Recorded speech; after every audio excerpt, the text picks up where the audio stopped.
Welcome everybody to the DC New 52 review. I want to thank you for tuning into this episode. I am your host, Pauly DC, and let's get into another one of these things. Today I will review Batwoman Vol.1. It was titled Hydrology, and it was written by J.H. Williams III, who also gets art credit, and W. Haden Blackman, with the first 0 to 5 issues, which is kind of confusing because there was a 0 issue in the volume 3 of this title, but let's just ignore that. And they were released between November 2011 to April of 2012.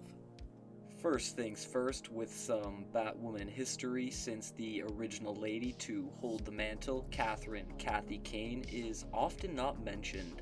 Created in 1956's Detective Comics number 233 by Edmund Hamilton and Sheldon Moldoff. Now, the folks at DC will say she was created to expand Batman's cast of characters, but we all know it was to quell the stipulations that Batman Bruce Wayne and original Robin Richard Grayson were low-key homosexual. I don't even like getting into this because even when at his oldest as Nightwing, he's still barely an adult. Therefore, if Batman had any type of attraction to him, he would be a freaking pedophile. So, if you ask me, let's move on. Our main character here, Kate Kane, the name stayed the same for a respectful reason mostly, debuted in 52's number 7, 2006 by the amazing lineup of Jeff Johns, Grant Morrison, Greg Rucka, Mark Waid, and Alex Ross. She's actually Bruce Wayne's cousin, along with being one of DC's few lesbian heroes, which all stayed the same for the New 52, but some other things did change, which we shall find out about next. Issue number 0 is sort of a get-to-know-the-character story, as Batman is several weeks into an investigation to figure out whether or not Kate Kane is in fact Batwoman. Under a few disguises, he discovers that she's constantly visiting the grave of a lost loved one and is in serious conflict with a group called the Religion of Crime, created in 52's number 11, September 2006 by the quintet who created Kate minus Alex Ross. She takes on random goons, big goons, and main member Sister Shard, showing her impressive fighting style, and when not in costume, it's said that she mainly stays in her Kane building suite while not allowing her father, Colonel Jacob Kane, inside. More to come on that in the ensuing issues because he is one of the best parts of this title. Kate also likes to hit the Gotham nightclubs and the library looking for books on the occult. One of the last fights Batman sees is Batwoman subduing Sister Shard by rendering her cyber arm useless, and to finally prove his work, Bruce pretends to mug her, wherein he gets hit by a special move Kate had seemed to invent all by herself. A brief look at her fierce anger is seen, and now that Batman has the truth, he wonders whether or not to welcome Kate into the Bat family. Issue number 1 opens on La Llorona, a weeping female specter that steals children with water abilities, it seems. But during her most recent attack, Batwoman interrupts, which the parents are now reporting to Gotham detective Maggie Sawyer, who I actually first saw in an episode of Smallville, but she's been around since Superman number 4, April 1987, created by John Byron. Batwoman fended off La Llorona, but couldn't save the children, and also we really start to see the amazing art throughout here. There were glimpses in issue number 1, but it's on full display now. Kate later goes to see Maggie at her precinct, where we see her looking at a picture of Officer Renee Montoya, which is a callback to her pre-New 52 days, being in a relationship with her while Montoya was under the Question mantle. It's seen here Maggie and Kate have feelings for each other, agreeing to go on a date, and then things cut to that night inside Batwoman's super cool looking base where she's gearing up to head out on patrol with cousin Betty Kane, aka Flamebird, aka the first Batgirl, created in Batman number 139 in April 1961 by Bill Finger and Sheldon Moldoff. She's told here by Kate that she burned her costume because she's still in training until whenever. A first look into Kate's controlling nature. Jumping next to New York City inside a DEO building, Department of Extra Normal Affairs, where Agent Cameron Chase, who goes back to Batman number 550, January 1998, by Dan Curtis Johnson and opening series writer and artist J.H. Williams III. She's getting a job in Gotham regarding a group called Medusa, also secret information on Jacob Kane, and what the hell, to find out Batwoman's identity. All on the authority of her director, Mr. Bones. And yes, he's really a skeleton. The Thomas couple, Roy and Dan, plus Todd McFarlane to my surprise, created him in Infinity Inc.'s number 16, July 1985. Back in Gotham, we see Commissioner Gordon in this series for the first time, and he is seen with Maggie looking into a La Llorona crime scene, and she's tasked with the case. Meanwhile, Kate and Betty are back from patrol discussing how they took down Cue Ball and his Pool Hall gang, possible winners of Gotham's Stupidest Crime Group Award. And there's also mentions of Flamebird fighting Deathstroke.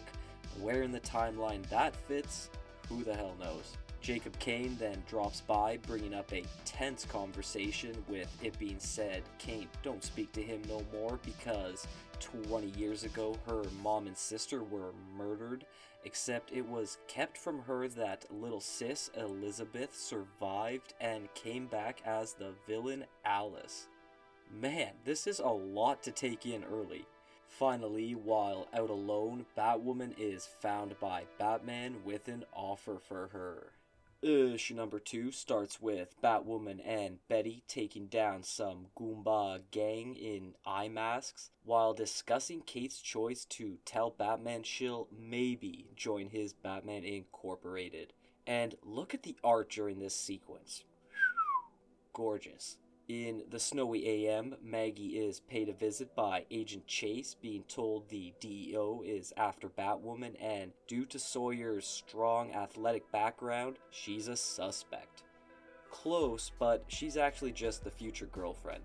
Whoops, spoiler. Speaking of Kate, doing her best Peaky Blinder look is taking Maggie out on a date where she finds out that the DEO is in the city looking for Batwoman. That's rather convenient, but the good luck then changes as Kate also learns that Batwoman is disliked by Maggie, which is really shown later when Batwoman gets caught rooting through her case files on La Llorona and they nearly scrap.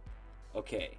Now, this is when things get weird. Sawyer, Chase, and Detective Harvey Bullock are called to the crime scene of a recent bloody gang fight between the Werebeasts from the underworld, and understatement, considering this group, run by a guy called Abbott, consists of an early Ringling Brothers circus, a Ripley's Believe It or Not museum, and a furry convention.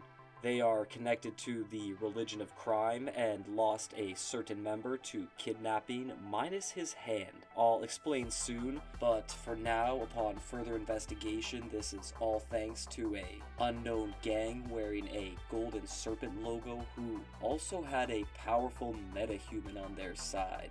Batwoman was looking over things too, and then heads to have a rather slick chat with Batman where he gives warning on Chase and the DEO. Should have warned her about La Llorona because after she claims her latest victim at a small church, Batwoman is sucked into a watery vortex while checking out a location of interest. Issue number 3 begins in the dark, salty depths as Batwoman is pulled down by La Llorona, who also gropes her. Yikes. and then shows her images of her sister Elizabeth in disturbing manner, but Batwoman is able to escape with a jolt of determination. The art during this scene again is just superb from corner to corner. Batwoman has no time to catch her breath as Chase and other DEO agents try to apprehend her with allegations of a huge terror attack in Gotham, which she obviously doesn't comment on, instead making a swift getaway once shooting at her is called off and beating down a couple agents while escaping on her mandatory bat bike. Seriously, they all have one, even Catwoman. All this excitement, however, has caused Kate to miss her theater date with Maggie, found out by Betty when for some reason answering her cousin's phone. Drama, you say? You have no idea. Kate then suddenly hits the scene beaten and wet as she declares Betty is to be a superhero no longer, and there will be no more training. Some rude comments then send her away crying, which was actually quite sad to see. Now, self-stated bitch or not, this was a poor move. You're a thick-headed woman yourself, Kate. How could you think Betty was just gonna do what you said? She's a teenager, for crying out loud. There were so many other options on how that could have gone. How could you think that was a good idea? I don't know, and I don't care. Jacob Kane is paid a visit next by Agent Chase with another mention of terrorist activity in Gotham, some of Kate's military background, and ominous talk of Cameron's father. Director Bones then is contacted saying go after Betty next. That's good timing. Things wrap up with Kate recovering from the night right before Maggie shows up, pressing her on why she got stood up, but then just sort of comforts Kate, beginning their romantic relationship, which La Llorona seems to be looking in on. Issue number 4 is easily one of my favorites in this entire series. The art is so good. Let's just get into it. Betty is seen gearing up in her Flamebird costume in order to prove herself to Kate, who indulges with Maggie in divine passion portrayed throughout these first scenes. Flamebird ambushes some of the guys in Golden Serpent vests, doling out some beatings right before she sees La Llorona and meets the sadistic, overweight, perverted, Frankenstein-looking guy with a talking hook for a hand. My oh my. At least now we know where the Werebeast member minus the hand went.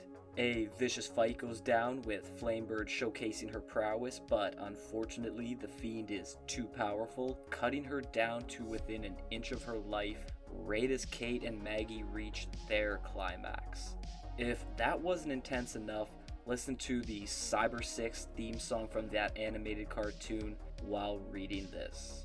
The next morning, Kate and Maggie speak about the children La Llorona has taken, all during Agent Chase finding the nearly dead Flamebird, so she's taken to the DEO but can't be ID'd in any database, a trick Batman employs to protect all those associated to him, like seen in Catwoman Vol.1. So, Chase manipulates Betty with saying that she'll probably die and to give her a loved one's name for comfort, garnering Kate's name. That is cold. Batwoman is in full detective mode, meeting up with your usual trendy but kinda odd medical examiner willing to give info for cash for school bills, except a patient provides the best intel saying the name Wild Maria Salveji, who Batwoman finds out to be a weeping spirit that had committed suicide after her kids died, all centering around the drunken and now broken father of Maria. Just another casual gut punch in this issue. In the last page, Director Bones has touched down in Gotham due to being quite excited that Cameron has officially unmasked Batwoman. Issue number 5 is the final in this volume, kicking off with Kate performing some kind of voodoo ritual in order to prepare herself for the next confrontation with La Llorona. Some bullet points are also included on this first page, giving context as to how she got where she is. Batwoman heads out to an abandoned bar on some docks, which was the place a lady named Maria took her own life and is somewhat tethered to now. See next when she arrives as La Llorona, speaking about desecration of the property, along with what suffering truly means. Batwoman begins to see parts of Maria's life leading up to her death, and then images of Sister Elizabeth in Alice form, which definitely appear overwhelming at first. However, Batwoman's ghostly foe is unaware that Kate pretty much has a PhD in angst and heartbreak, so she's able to free herself of the entire watery spectral attack, and after some stern words to Maria, goes the supernatural TV show approach, burning the one place or thing she was still bound to, and as she tries to apologize while disappearing, tells Batwoman Medusa forced her to take all the children. Yeah, she was just a splash in a big pond. Kate heads back to base where we see her with a picture showing that her and Elizabeth were twins, something only hardly noticeable in issue number 1, but suddenly her night is interrupted by Agent Chase and Director Bones, where she's told how things are gonna go. Now that they know Batwoman and her are the same. Basically, Betty spilled the secret, plus Daddy Jacob has some serious shit going on in the shadows, so they want her to work for them. Things end with Kate visiting Betty in the hospital, and then both of them are paid a visit by Batman saying the DEO is bad news and they will test her in the ultimate fashion. All of this still hasn't deterred Batwoman from wanting to find Medusa though, going to a family of one of the victims from La Llorona, say no matter what, she will find out what happened to all the children. Alright. Now, I think I've already made it pretty clear that I think the art is just unreal. I can't imagine some of the time that went into some of these double-page works, and the book is filled with them. The range of styles and attention to detail, from impressive teeth renderings to images that have so much going on you need multiple minutes to take it all in. I've got a dozen or so adjectives to describe it. Opulent, ambrosial, dazzling, and I'm just kidding, but you get my point. On the dialogue end of things, it always stays mature, always stays laser focused. Director Bones and Jacob Kane had their moments, but it's the ladies who are giving us all the best lines. Chase, Maggie, even Betty, who should have had some more teen-related title interaction, really draw you in. While Kate is complex and emotionally jaded. Everything works and everything fits. As far as the plot goes, talk about an opening volume with riveting scene after riveting scene, unexpectedly great horror aspects, an early love interest to the main character you want to find out more about, and of course that said main character having you want to cry with them 1 minute and then strangle them the next. It kind of vexes me that such a good blueprint was in these pages plus the ensuing volumes, yet the Batwoman show was so trash. She really did deserve better. Briefly going into future volumes does have me thinking that this first plotline was overshadowed as the Medusa story unfolded, and I would have rathered more attention been on the DEO because that group didn't get bigger stuff in the New 52.